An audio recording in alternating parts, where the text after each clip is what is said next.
Hey, Mike. What? Who's got next?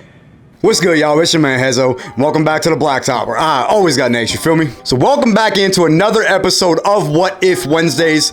If you are unfamiliar with what this series is, I go through some of the biggest what if scenarios throughout the course of NBA history in terms of trades, injuries, all type of things like that, and talk about them in the context that, what if they happen this way? And the what if scenario that I have on my mind for today, it's not a huge what if at the moment. Of course, it's talked about. It's been one of the biggest ones over the last 5 years, but it's going to be even bigger over the next 5 to 10 years once we get a bigger sample size. And that is obviously the 2018 draft day trade between the Atlanta Hawks and Dallas Mavericks, sending Trae Young to the Hawks and Luka Doncic to the Mavericks. If you enjoy this type of basketball content, please consider hitting that subscribe button. Drop a like on the video, and let's get right into it. With the third pick in the 2018 NBA Draft, the Atlanta Hawks select Luka Doncic from Ljubljana, Slovenia, and Real Madrid. With the fifth pick in the 2018 NBA Draft, the Dallas Mavericks select Trae Young from the University of Oklahoma. Now, I'm not here to pick a winner of this trade from 2018. That's not the concept of this video. We're talking about what if Luka played for the Hawks and what if Trae Young played for the Mavs. Now, of course, I had to break out my rookie Trae Young jersey for the culture for this video. I look at these two guys, and it is one of the bigger what ifs at the current moment in the NBA. Now, obviously, again, once NBA, once in the next 5-10 years, it's probably going to be even a bigger what if scenario. But I think that's going to depend on if either of these guys win MVPs, if either of these guys win championships. But when I look at the what if right now, 5 years into these guys' career, I think you can make the argument that obviously the Hawks would be a better team with Luka on the team, right? I think that's probably the majority consensus, right? Is that Luka will be better on the Hawks would be a better team with Luka, and the Mavs would not be as good with Trae Young as their point guard. But I don't know, man. I'm kind of 50-50 on it. When you look at these two guys are very similar in terms of their play style. Now, obviously, I'm not here debating that Trae is a better player than Luka. I'm not here to tell you that, because in my mind, Luka's a better player, and it's really not a debate. But at the same time, it's really not as big as a gap as people think it is. These two guys are very similar in terms of their play styles with being great passers. Neither of them are really great shooters, but they're great playmakers. Now, obviously, Luka's 6'7" and Trae is 6'1", and I think that is the biggest difference in terms of why one team would have more success than the other. When you look at the totality of these two guys' careers so far, they're very similar. Obviously, Luka has a couple more All-Star appearances, which Trae, in my mind, was snubbed on. A couple more All-NBA appearances. But at the end of the day, their playoff success has relatively been the same. Both have made a conference finals run.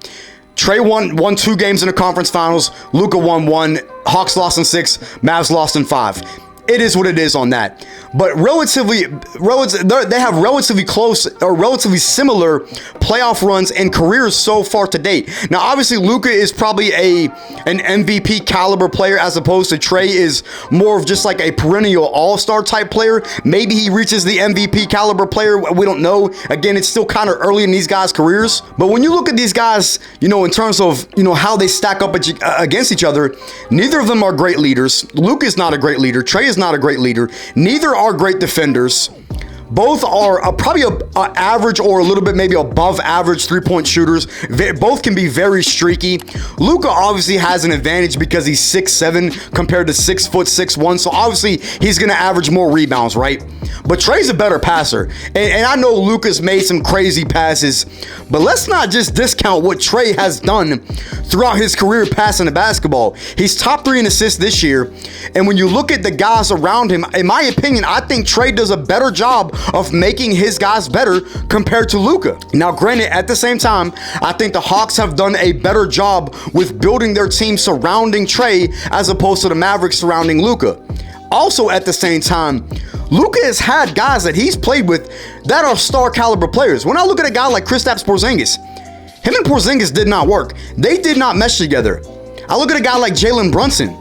Jalen Brunson is a far better player playing without Luka than playing with Luka, as we see what he's doing with the New York Knicks. And then I look at a guy like Kyrie Irving, who is now playing with Luka. Now I know it's a very small sample size, but since the Mavs have got Kyrie, they have not been a good team. Him and Kyrie, Luka and Kyrie have not worked on the floor together. They're better without, either with Kyrie and without Luka, or with Luka and without Kyrie. Those two guys just do not play well together. Now I know Trae and DeJounte have not really worked either, but at the same time, these two guys are very similar in that aspect. They need the perfect surrounding pieces for them to be able to win a championship or even get to a championship. I think both players, when in their conference finals run, was kind of an anomaly. I think the Hawks had a lot of luck, and I think that the Mavericks had a lot of luck. Now, again, you can make the argument that the Hawks would clearly be a better team with Luka, but I don't know if that's necessarily true. Now, I will say, in 2021, when Atlanta went to the Eastern Conference Finals, I do think that if that was Trae, or I'm sorry, if that was Luka on that exact team in that scenario, I do think that Atlanta ends up going to the finals. As opposed to, I think if Trae is on that the Mavs team last year in that conference finals run, I don't think they get to the conference finals with Trae Young as their player. And I think that's just, but because Luka can give you a little bit more because of how big he is with playing a little bit better defense, just because he has a bigger body, being able to crash the glass, get offensive rebounds, as opposed to Trae. He's going to mainly just go out and score and get guys involved, not really play a lot of defense. You get what I'm saying. I think Trae gets criticized a lot easier than Luka does. I mean, when you look at, again, the point that I talked about with him and Kyrie, Luka has not really been criticized for that, as opposed to Trae consistently gets criticized for the Hawks being, a 500 team, but yet the Mavs have been pretty much 500 most of the season. Yeah, I get they were like 5 or 6 games above 500 at one point, but now they're like 2 games under or 1 game under, whatever. Maybe they're sitting right at 500. I haven't had a chance to check the standings. But either way, Luka doesn't get criticized like Trae Young does. And that's a fact. Y'all can go check Twitter. You can go check ESPN. Luka does not get the criticism that Trae Young does. And I think that plays into why Luka is considered a consensus better player. Now, again, I'm not disputing that Luka's not a better player, because he is a better player. But again, I don't think the gap is as big as we make it to be. And that's why I think this particular what-if scenario, I don't really think that these two teams would be much different than what we're seeing now, is if these guys swap teams. And when I look at it in the aspect that Trae fits in Atlanta and Luka fits in Dallas, you need that swag and everything about you if you're going to play in Atlanta, because of the city life, the nightlife, the hip hop culture and everything that Atlanta has. Luka doesn't really bring that to the table. He doesn't bring that type of swag and that culture, and you need that to play in Atlanta as the superstar player. He fits more in Dallas, and I think it works better for him. So you could make the argument that the scenarios would possibly be worse if these guys swap teams. Now, obviously, maybe not the winning and everything like that, but at the end of the day, these guys have the same amount of playoff success, like I stated earlier. So really, would they have more success if Luka's in Atlanta? Would Dallas have less success if Trae's in Dallas? It's a big what if, man. Now, I'm not gonna lie. I know there's some people probably in the front office of the Atlanta Hawks that are saying, damn, we really fumbled the bag. We could have had a generational type player in Luka Doncic, but instead we have Trae Young, who is a perennial all-star, a borderline superstar caliber player, can eventually maybe get into that MVP conversation. Obviously not this year, but down the road be an MVP conversation type player, which we've seen Luka be pretty much since his second year. Obviously has yet to win an MVP, and that's the thing. He's not won an MVP. He's not made an NBA Finals. So that's why this what-if scenario, is it really that much different than what we're seeing? Y'all let me know. Now, with all that being said, do I personally think that the Atlanta Hawks would be a better team with Luka? The short answer, yes.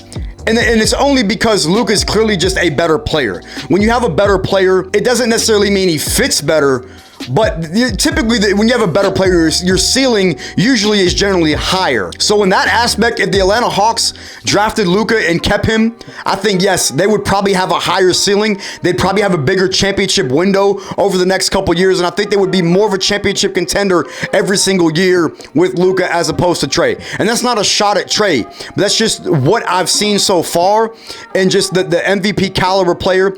I compare these two guys. Now, this is going to be a weird comparison, and some of y'all are going to be like, Hezza, what the hell are you talking about? They're not even close to the same. I look at the 2003 draft, and I look at a guy like LeBron and Melo. And before y'all just come at me and say, what the hell are you talking about? I'm not saying that Luka and Trae are the same type of players as LeBron and Melo. I'm saying that the gap between LeBron and Melo is really what we're seeing, well, at least I think in terms of history, when it's all said and done, that's the gap that we're going to see between Luka and Trae. Now, obviously, right now, we don't see that huge gap between a potential GOAT and, obviously a perennial all-star, all-time great. But when you look at when it's all said and done, potentially, I look at LeBron, who's a top 2 to 3 player of all time. I look at Carmelo as a top 10 scorer of all time, one of the all-time greats, but never was able to hit that echelon that LeBron did. That's the way I look at Trae and Luka. I look at Luka as a potential generational all-time great player, maybe a top 5 player when it's all said and done. I'm not saying that's going to happen. I'm just saying generally speaking. And I look at Trae as probably going to be a perennial all-star type player, an all-time great point guard, but never wins an MVP, never wins a championship. That's the difference I look at when I look at Luka and Trae in comparison to LeBron and Melo. That's the comparison that I make. And again, not because their play styles are similar, because they're not, but in terms of the gap, in terms of an all-time great player compared to another all-time great, that's the comparison that I make with these two guys. Y'all let me know what you think about that as well. As a Hawks fan, I'm happy with Trae. I'm not gonna lie, I am. I love Trae. Trae's still one of my favorite players. Would I be happy if we had Luka? Of course, man. Luka has potential to be one of the all-time greatest players, especially international players, to ever play. But does it make the Hawks that much better? Does it make the Mavericks that much worse? I don't think so. I really don't. People forget that Trae did make a conference finals before Luka. No matter what context you want to put with that, no matter how lucky you want to say Atlanta got, no matter what you want to say about Ben Simmons folding in that series, the fact of the matter is that Atlanta got to a conference finals before Luka did. And if Trae doesn't get hurt in that conference finals, there's really no telling what could have happened. That's a what if scenario for another day. I'm not going to elaborate too much more on that. The point of the matter is that this what if scenario doesn't really justify that Luka would be so much better on the Hawks. Again, I personally think we'd be a better team. I'm just talking about the general consensus that you can make the argument that they would. You can make the argument that they wouldn't. I ain't gonna be mad at either one. I'm pretty much leave it there, man. I did a lot of rambling in this video, but y'all get the point I was trying to get across, right? At least I hope you do. If you don't, then I didn't do my job this video. Y'all let me know what you think about down in the comments.